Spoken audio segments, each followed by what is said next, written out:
हो गए हैं। हम इनसे जानने का कोशिश करेंगे कि आप कहाँ से आए हैं चाचा। सबसे पहले तो मेरा नाम अब्दुल जब्बार, हम लोग आरा के से आ रहे हैं। ये हमारे साथ में हैं रवि राम जी, इस्लाम भाई मास्टर साहब और जैनुल साहब। और चूँकि एजाज साहब का आह्वान था मुल्क बचाओ मिल्लत बचाओ के नाम पे, और ये इस मीटिंग का मुख्य उद्देश्य है कि जिस तरह से शेड्यूल कास्ट, शेड्यूल ट्राइब के लोगों को, अनुसूचित जाति, अनुसूचित जनजाति के लोगों को जो प्रोटेक्शन मिला है, दर्जा मिला है अत्याचार से बचाव के लिए, जिसको SC/ST एट्रोसिटीज़ एक्ट कहते हैं, उस एक्ट के तहत अब चूँकि ये देखा जा रहा है कि पूरे मुल्क भर में मुसलमानों के साथ ज़्यादातर जाति हो रही है, बुलडोजरिंग हो रही है, मॉब लंचिंग हो रहा और उनको गलत केस में फंसाए जा रहे हैं हमारे नौजवानों को।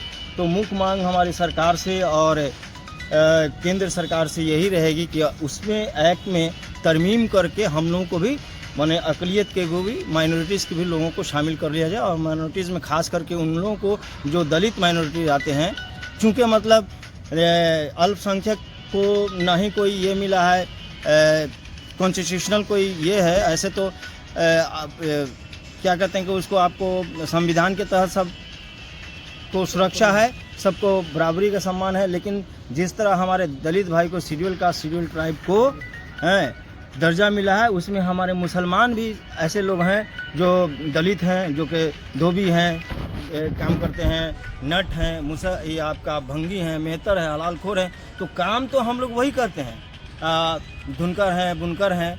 जो हमारे हिंदू भाई, जो दलित भाई है, वही काम करते हैं। और जो वही काम हम कर रहे हैं, मुसलमान कर रहे हैं। तो सिर्फ एक क्या कि धर्म के नाम पे रख के उसको हम लोग को वंचित किया जा रहा है उससे।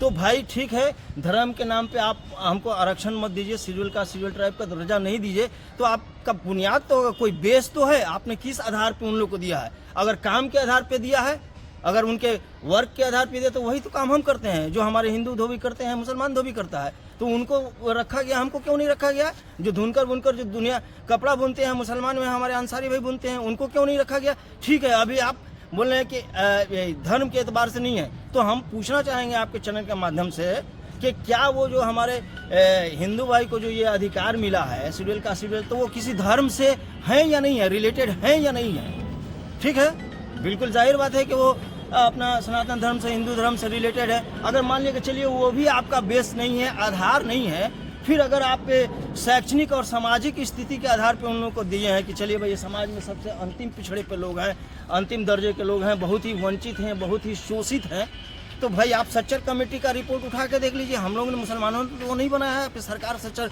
रंगनाथ मिश्रा की कमेटी का आप देख लीजिए। रंगनाथ मिश्रा में सच्चर कमेटी में क्या लिखा है कि भाई मुसलमानों के जो हिंदुस्तान में हालत है वो दलितों से भी बदतर है, तो उसको ठंडा बस्ता में रख दिया गया। तो भाई कम से कम उस आधार पे भी तो आप दीजिए। चलिए हम दूसरी तरफ जानने का कोशिश करेंगे कि मुल्क बचाओ मिल्लत बचाओ मुल्क बचाओ जो ये आयोजन प्रोग्राम किया गया है डॉक्टर एजाज अली के तरफ से, जानने का कोशिश करेंगे कि 20 सालों के बाद डबल इंजन की सरकार है बिहार में, और बिहार में 2000 इंडियन गवर्नमेंट जो है 2014 के बाद है। पासमानदा की बात करती है, पर पासमानदा का हालात तो सही नहीं है। जी नहीं, बिल्कुल सही नहीं है। इसी को लेकर आज डॉक्टर एजाज अली ने बापू सभागार में पटना में बुलाया है लोगों को कि जो हक और अधिकार है पासमानदा का वो मिलना चाहिए। पासमानदा के नाम पर लोग राजनीति करते हैं, तो इस पर आपका क्या कहना है? ना, ये ठीक नहीं है, मिलना चाहिए। मिलना चाहिए जी, मिलना चाहिए।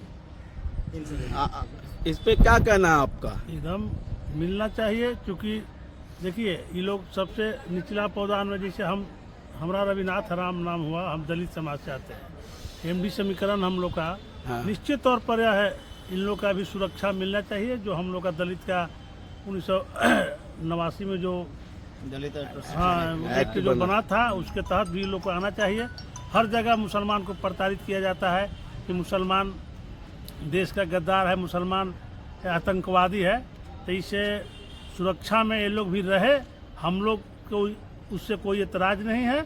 हम चाहते हैं कि डॉक्टर साहब जो मांग रखे हैं, हम लोग उसके समर्थन में आए हैं। हम लोग भोजपुर संदेश से आए हैं और निश्चित तौर पर यह मांग सरकार को माननी चाहिए, उस पर विचार करना चाहिए। चलिए कुछ और लोग हैं, उनसे भी जानकारी ले लें कि मिल्लत बचाओ मुल्क बचाओ जो रखा गया है। इससे सभी वर्ग के लिए, सभी समाज के लिए, हिंदू हो, मुसलमान हो, सिख हो, ईसाई हो, जो भी लोग हैं, जो आखिरी पायदान पर बैठे हुए हैं, उनके हक और अधिकार के लिए डॉक्टर एजाज अली ने बापू सभागार में बुलाया है। इस पर आपका क्या कहना है? सबसे पहले तो मैं डॉक्टर एजाज अली साहब को धन्यवाद देता हूँ, शुक्रिया अदा करता हूँ कि इन्होंने ऐसी सोच रखी जो समाज के निचले पायदान के लोगों के बारे में सोच रहे हैं। मैं उनको इसलिए बहुत बहुत धन्यवाद देता हूँ। दूसरी बात है कि हमारी हालत जो पसमानदा की हालत है वो उन शेड्यूल टाइप के समान है, फिर भी हम लोगों को उस अधिकार से वंचित रखा जा रहा है। और आज के माहौल में हम लोगों को और उससे अलग कर दिया गया है। किसी भी बात पर हमारे ऊपर उंगलियां उठ जाती है और हमको गद्दार कहा जाता है। इसमें तरह तरह की बात को जोड़कर हम लोगों को बदनाम किया जाता है। चलिए दूसरी तरफ जानकारी ले ले कि आप कहाँ से आए, क्या नाम हुआ आपका? हम पटना जिला के पालीगंज अनुमंडल से आए हैं, दुल्हिन बाजार से। हाँ मेरा नाम डॉक्टर प्रमोद कुमार है। हाँ, प्रमोद जी बताइए, आप जो प्रोग्राम है मिल्लत बचाओ मुल्क बचाओ, ये संदेश 21वीं सदी में डॉक्टर एजाज अली के द्वारा बुलाया गया है बापू सभागार में। यह क्या संदेश और क्या देश और दुनिया को आप बताना चाहते हैं प्रमोद जी? डॉक्टर एजाज अली अभी के समय में, हाँ इनको अगर बाबा भीमराव अम्बेडकर कहा जाए हाँ तो कहीं अच्छा होगा, क्योंकि इन्होंने बैकवर्ड मुस्लिम मोर्चा 1994 में गठन किया, हाँ जिसमें इनकी मांग थी कि 341 धारा में संशोधन किया जाए, जिसके चलते मुसलमानों में जो गैर मुस्लिमों में जो पेशागत बिरादरियां हैं, उतनी ही बिरादरियां आपके मुसलमानों में भी हैं। उन लोगों को गैर मुस्लिमों की तरह आरक्षण मिले, जिससे वो आगे बढ़ें। इसमें बहुत सारी बिरादरियां हैं, नट हैं, बखो हैं, अंसारी हैं, चमार हैं, धोबी हैं, आपका पाशी हैं, नौआ जिसको कहते हैं हजाम हैं, यानी सारी बिरादरियां हैं। चमार बिरादरियां हैं। चमार बिरादरी को जो है मिराशिन के नाम से जाना जाता है। पासी बिरादरी को लेवदी के नाम से जाना जाता है। इसमें कहार जाति का भी है, जो हम जिस जाति से बिलोंग करते हैं वो चंद्रवंशी बिरादरी है। वो मुसलमानों में भी चंद्रवंशी बिरादरी है, जिनको वो आप पाया जाता है आपको राजस्थान में, जयपुर में, दिल्ली में और आपका कलकत्ता में है, सब पाया जाता है। अजमेर शरीफ में जाएंगे तो उन्होंने लोग जो मस्जिद में पानी भर के जो वजू बनाने के लिए दिया जाता है वो चंदवंशी बिरादरी के हैं। तो यहाँ के जो भी मुसलमान पेशागत हैं वो कन्वर्टेड मुसलमान हैं, इसलिए उन लोगों को भी जो है सो मिलना चाहिए। आप देख लीजिए, जो सुरक्षित आरक्षित सीट है वहाँ, जैसे श्याम रजक है, वहाँ वो धोबी बिरादरी से खड़े होते हैं, पासी बिरादरी रहते हैं, अशोक चौधरी वो आरक्षित सीट से खड़ा होते हैं। वहाँ भी बहुत सारी जातियाँ हैं जो मुसलमानों में जो दलित हैं, उन लोगों को भी आरक्षण मिलनी चाहिए। और हम यही मांग करते हैं सरकार से कि 341 धारा में जो मिली है आरक्षण गैर मुस्लिमों को, वो मुस्लिमों को भी मिलना चाहिए। चलिए, क्या नाम हुआ? मेरा डॉक्टर प्रमोद कुमार नाम हुआ।